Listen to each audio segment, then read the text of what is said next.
Bonjour, bonjour à vous, bonjour, que Dieu vous bénisse. C'est toujours moi, zéro victime, zéro arnaque. Voilà, c'est la famille. Mon objectif, c'est de ne pas vous faire arnaquer. Voilà pourquoi je fais des vidéos.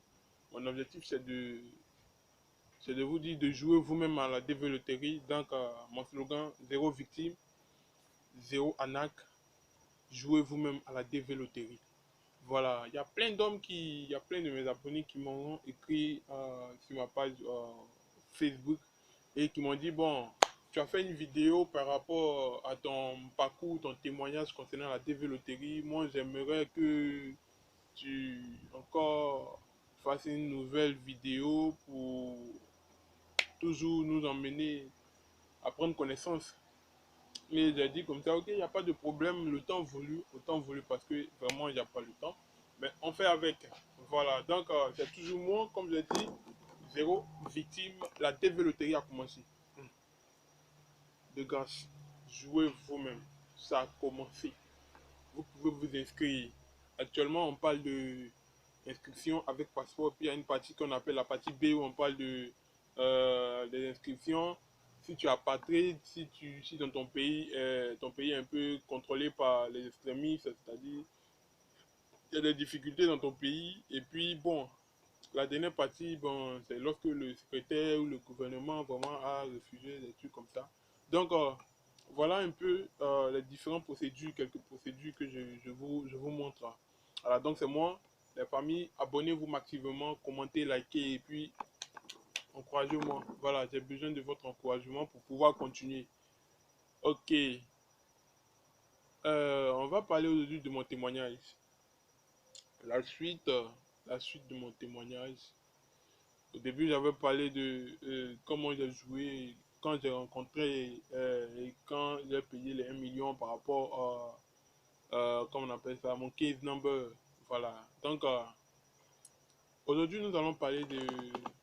Après avoir rempli ma DS 260, j'ai patienté, je dirais j'ai patienté, j'ai très patienté pour pouvoir continuer la procédure.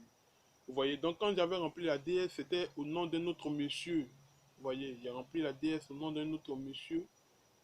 Oui, le premier qui devait me berger, et là, vraiment, c'était du lourd. Parce que je devais payer. Et puis bon, Dieu voulant, j'étais en train de faire des recherches, je cherchais vraiment quelqu'un et je priais. Parce que, à vrai dire, la développerie, c'est beaucoup de patience, assez de prière. Beaucoup de patience, assez de prière. Voilà. Quand je fais comme ça, je vais dire un peu, non, mes doigts, c'est la prière. Donc, je priais beaucoup pour avoir un sponsor qui vraiment allait mieux m'orienter. Parce que quand tu n'as personne ici et que tu tombes dans une famille qui vraiment ont échoué, voilà, excusez-moi pour le thème, mais ont échoué dans leur rêve américain, ils te contaminent au fait, ils t'éjectent ça. Et ça devient un peu difficile pour toi de t'en sortir parce que là où ils ont fait les fautes, ils ne vont pas te dire. Voilà, donc je priais Dieu vraiment pour ça. Et Dieu voulant, j'ai rencontré un papa qui m'a mis en contact avec son ami. C'est la maison dans laquelle je suis actuellement. Et j'ai commencé à échanger avec le papa qui m'a dit au préalable, il va chercher des Ivoiriens qui sont ici, puisqu'il a des amis ivoiriens. Ok, il n'y a pas de souci. Il n'y a pas de souci. Moi, je veux être ici, je prie Dieu que je sois ici. On échange, on écrit, on s'écrit. Quelques temps après, il me dit, vraiment, il a vu des Ivoiriens, mais personne n'est prêt. On fait comment? Personne n'est prêt, personne ne veut vraiment fournir ses papiers parce que c'est très important, c'est confidentiel. Donc, on ne joue pas avec, donc personne ne veut. Waouh, des Ivoiriens. Personne. Parce que tu n'es pas l'un de leurs membres de leur famille. C'est-à-dire, on ne te connaît pas. On ne te connaît pas, on ne t'accepte pas. Je ne veux pas les en vouloir. Mais c'est la réalité. Voilà. Donc, quand j'ai entendu ça, j'étais toujours en prière. toujours en prière. Et le monsieur qui m'aidait à remplir ma déesse, ce monsieur me demandait toujours, est-ce que tu as trouvé quelqu'un? Il avait trouvé telle personne qui est à Annapolis, qui est non, non, patati, patata. Bon, moi, en tout cas, je priais. Jusqu'à ce que le pas lui-même me dise, bon, je pourrais t'aider, voilà, voilà, voilà comment je le fais. Ok, ok. Donc, on était en pleine préparation des documents, l'affidavit of sport, tous les documents qu'il devait m'envoyer. Et le 5 mai, non, c'est une date que je ne peux pas oublier. Le 5 mai, mais dans le mois de mai, c'est-à-dire le 1er, le 2, le 3, le 4 mai, je suis tombé malade. Je suis tombé malade, je ne savais pas c'était quoi. Donc pour moi, c'était le palu qui avait commencé. Donc mon meilleur ami qui se battait pour moi vraiment et qui devait passer l'examen, il avait, quand on appelle ça, son examen à passer. Il devait passer sa licence, concernant la licence, il avait sa compo. Voilà. Je vous assure qu'il il a abandonné complètement la compo. Il ne partait plus parce que j'étais malade. Et il me prenait puisque ma mère, mon père n'était pas là, il était au village. Il était allé au village pour des funérailles. Donc c'est lui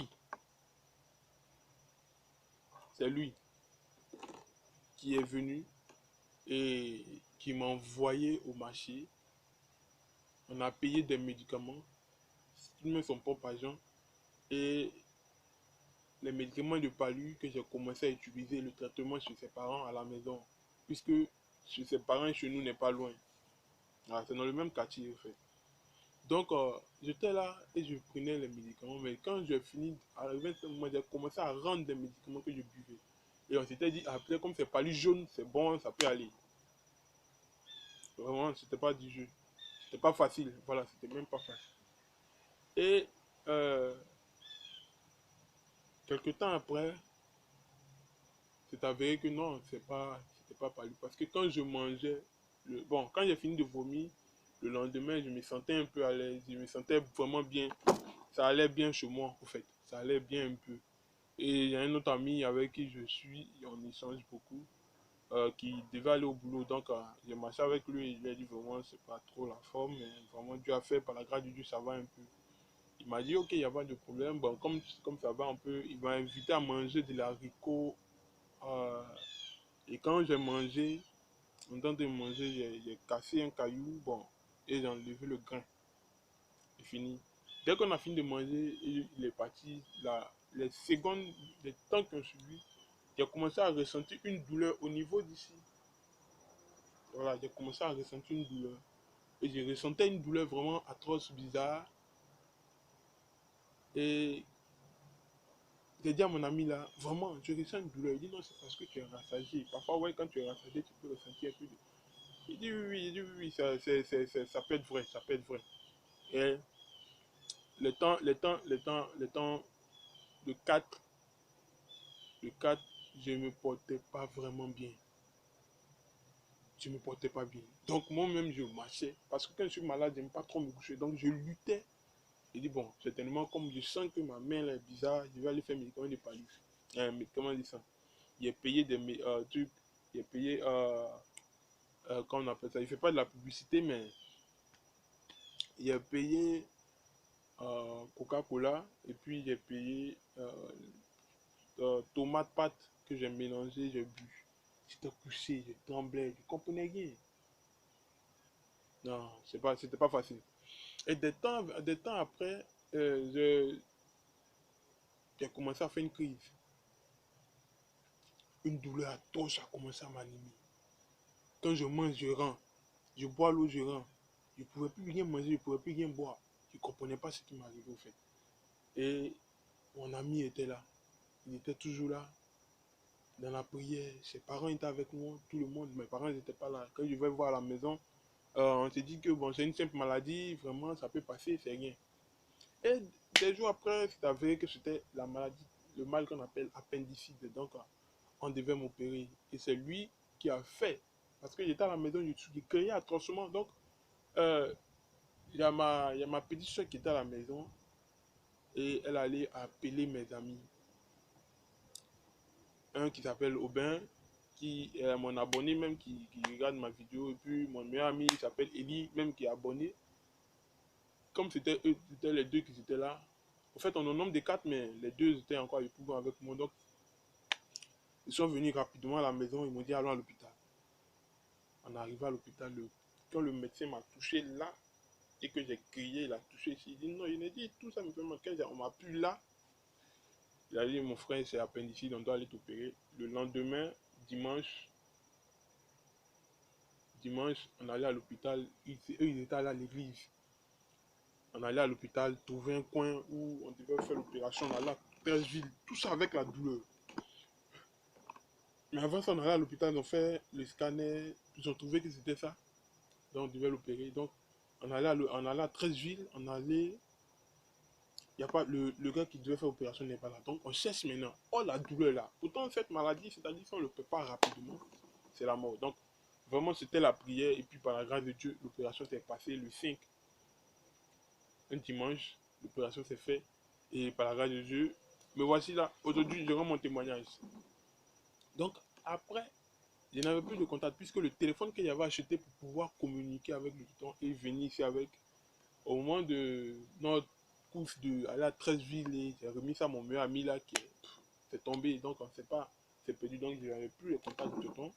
Comment faire puisqu'il devait m'envoyer les documents.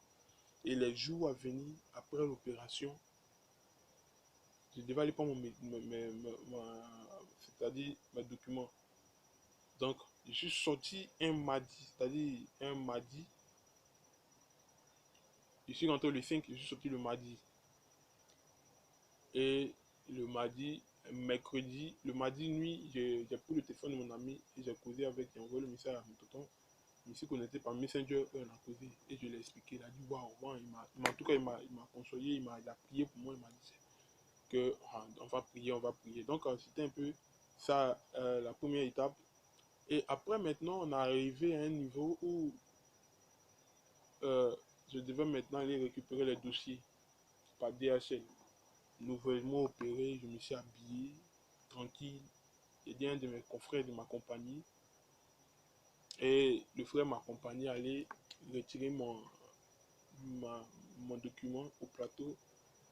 Quand j'ai fini, à la Sorbonne, là, il y a un coin au plateau à la Sorbonne, il y a un coin là-bas, où je suis parti retirer. Donc quand j'ai retiré, je suis revenu à la maison, je me suis couché. Je ne faisais pas trop de mouvements. Donc j'étais en train de réfléchir pour comment je vais passer l'interview. Même quand j'étais en bloc opératoire. J'ai demandé au médecin, mais après l'opération, est-ce que je pourrais marcher à partir du 14? Parce que mon interview était le 14 mai.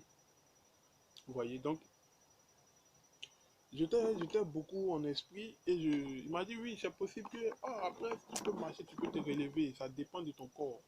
Donc vraiment j'étais là et puis je priais que mon corps vraiment s'adapte rapidement pour que je puisse véritablement être guéri. Et après maintenant les jours à venir, je suis passé à un niveau où c'était pas du jeu. Voilà, c'était pas du jeu parce que je devais aller maintenant à l'interview. Donc j'ai préparé tous mes documents, tous les documents qu'il. Et ça, j'étais chez mon ami. Personne n'était informé, personne ne savait. Il n'y avait que moi et je dirais même mon ami et mon papa. Voilà, mon ami, moi et mon papa. Même ses parents chez qui j'étais au moins de tout mon entretien. Parce que quand ils ont fini de m'opérer, c'est ce que j'étais. Donc après ça, j'étais en train de me préparer. Et le 14, je suis parti. Nouvellement opéré, je suis parti d'un coin, ils m'ont coiffé. Bon, excusez-moi, j'ai voulu me coiffer un peu comme ça pour. Je suis venu d'un nouveau pays, refaire ma vie. Donc, les nouveaux cheveux qui vont pousser pour moi, c'est la renaissance, quoi. Quelque chose de nouveau va naître. Et je crois que Dieu est avec moi. Ce n'est pas un hasard, c'est symbolique, c'est significatif pour moi. Voilà, donc, c'est ma nouvelle tête.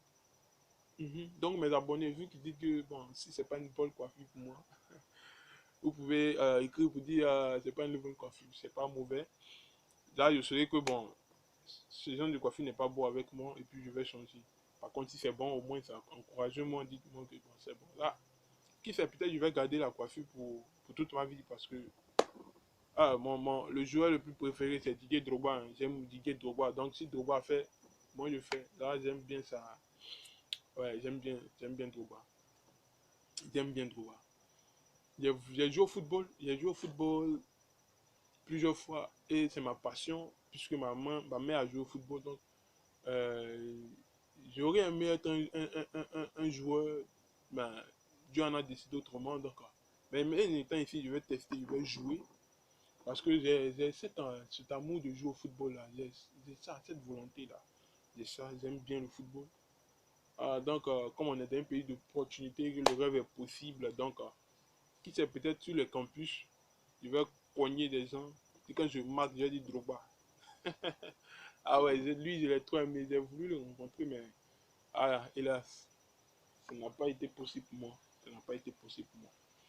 Donc, mais je crois pas, je perds pas espoir. Je sais que tout est possible. Un jour, on pourra se voir.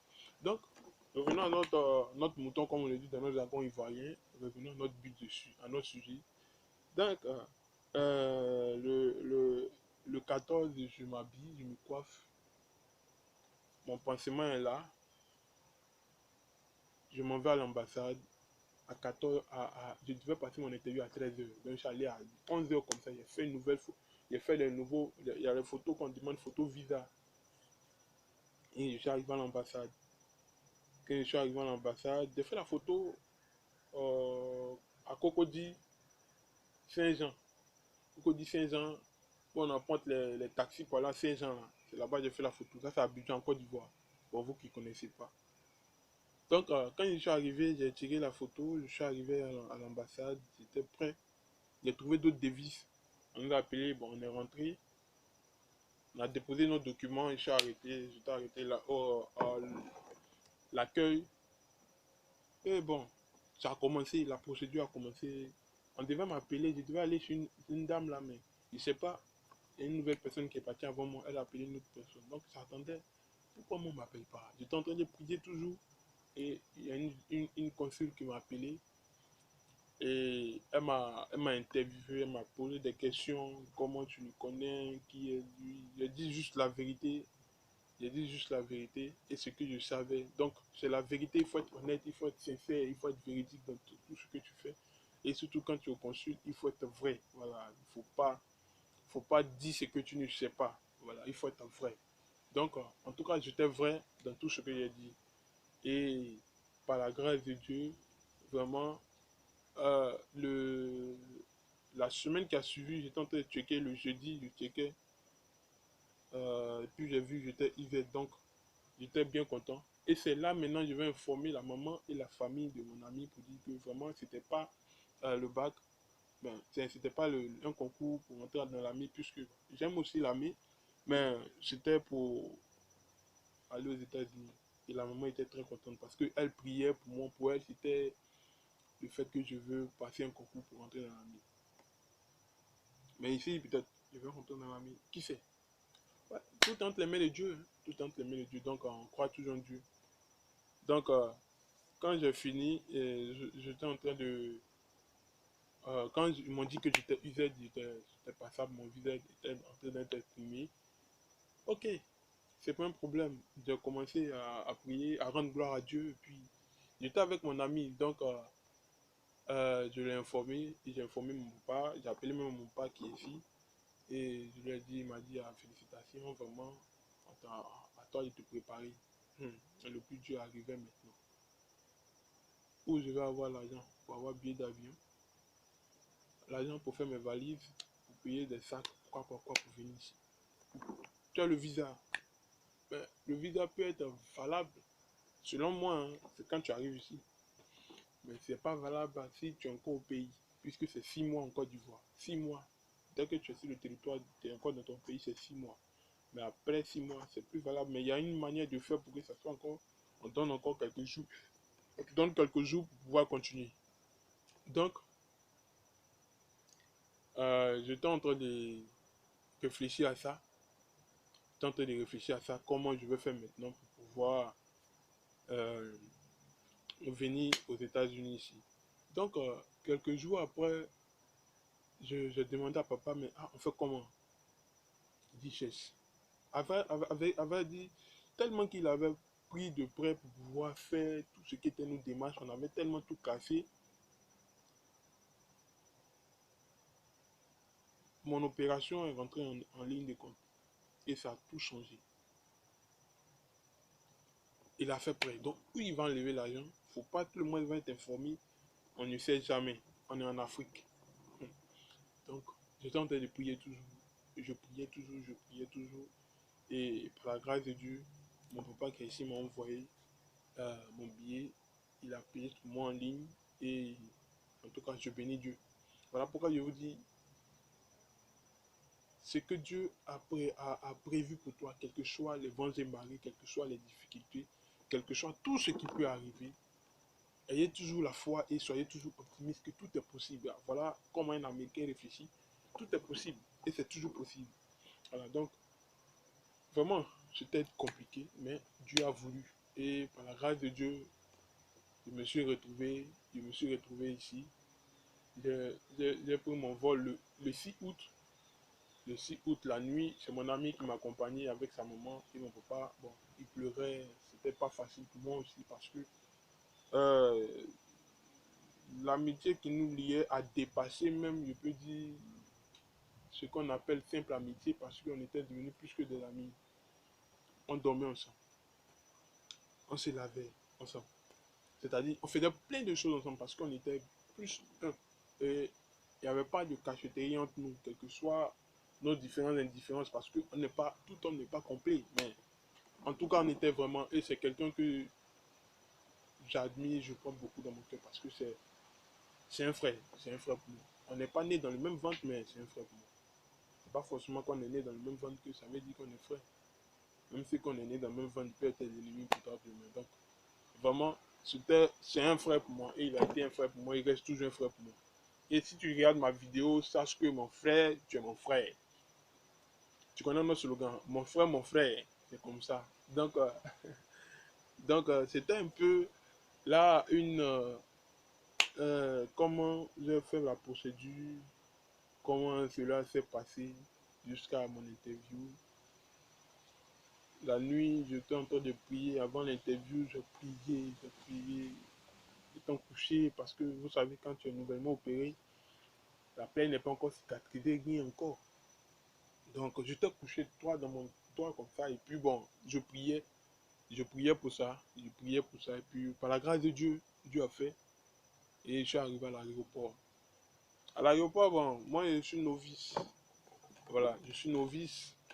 Je n'ai jamais emprunté l'avion depuis des années, depuis que je suis né. Voilà, donc, je ferai une autre vidéo par rapport à comment c'était mon aéroport, comment j'ai fait mon escale au Maroc, comment il faut se tenir. Il faut se tenir dans l'avion, comment, quand on décolle. Parce que lors du décollage, vraiment, il y a quelque chose qui se passe. Ceux qui ont déjà emprunté l'ascenseur, ils savent un peu ce qui se passe. Voilà, donc, c'était là ma deuxième partie la deuxième partie de mon témoignage concernant la DV Loterie. Et c'est grâce à plein d'hommes, il y a des gens qui m'ont soutenu, on priait, les pasteurs de mon église, vraiment, moi je ne suis pas allé consulter fiduciaire quoi que ce soit, non, je croyais seulement à mon Dieu, je croyais en Yahweh, je croyais à la nature divine de mon Dieu, donc c'est Dieu qui a fait, quelle était sa volonté, donc voilà, donc j'espère que mon expérience concernant la développerie deuxième partie vous a plu. Si ça vous a plu, si vous aimez encore que je vous parle de lorsque je suis arrivé à l'aéroport, comment ça s'est passé, il n'y a pas de problème. Écrivez-moi, commentez en bas et puis je fais. C'est vous, c'est selon vous. C'est ce que vous dites que je fais. Si vous ne me dites pas, je ne peux pas faire. Voilà, donc c'était là. On est ensemble, c'est la famille, zéro victime. Pardon, ça a commencé. Les gens commencent à jouer. Et plusieurs fois, les gens jouent. Actuellement, là, pardonnez, faites vos efforts, jouez. Vous qui rencontrez des difficultés, là, posez vos questions. Si je peux vous répondre, il y a mon WhatsApp, il y a mon Messenger. Il y a d'autres qui ont mon Messenger, il y en a qui ont mon WhatsApp. Écrivez-moi, si je peux vous aider, je le ferai. Si je ne peux pas, je vous dirai que je ne peux pas. Mais je sais très bien que j'ai mes abonnés qui encore m'ont envoyé des messages. Ce que je peux faire, en tout cas, je me débrouille et je sais que j'espère que je suis à la hauteur. Voilà, j'espère que je fais mon mieux pour vous satisfaire. Vraiment que Dieu vous bénisse. Mes abonnés, vous êtes 84. Je suis fier de vous et je suis très content. Et j'espère que ces 84 personnes-là qui vont jouer à la DV Loterie, ces 84 personnes pourraient être retenues pour que on puisse encore faire d'autres vidéos de comment remplir le DS et puis on va avancer. Voilà, actuellement là, si quelqu'un t'envoie un message pour te dire non que faut jouer, il faut jouer dans votre spam, vos emails, on vous envoie des messages pour dire jouer et puis on va vous donner, vous payer 250, 125 dollars, 50 dollars. Vraiment, c'est de la nac. C'est de la nac. Donc ne jouez pas. C'est tout. Voilà. Jouez vous-même. C'est gratuit, on paye rien. Voilà, on paye rien. Faites vos photos, remplissez avec vos passeports. Si tu n'as pas de passeport, tu es un apatride, tu remplis. Si tu n'es pas un apatride, que ton pays est un peu pourchassé, c'est-à-dire il y a les extrémistes, il y a des guerres dans ton pays, tu peux jouer, tu peux remplir, tu peux t'inscrire. Voilà, donc que Dieu bénisse et puis on est ensemble. Zéro victime, c'est la famille.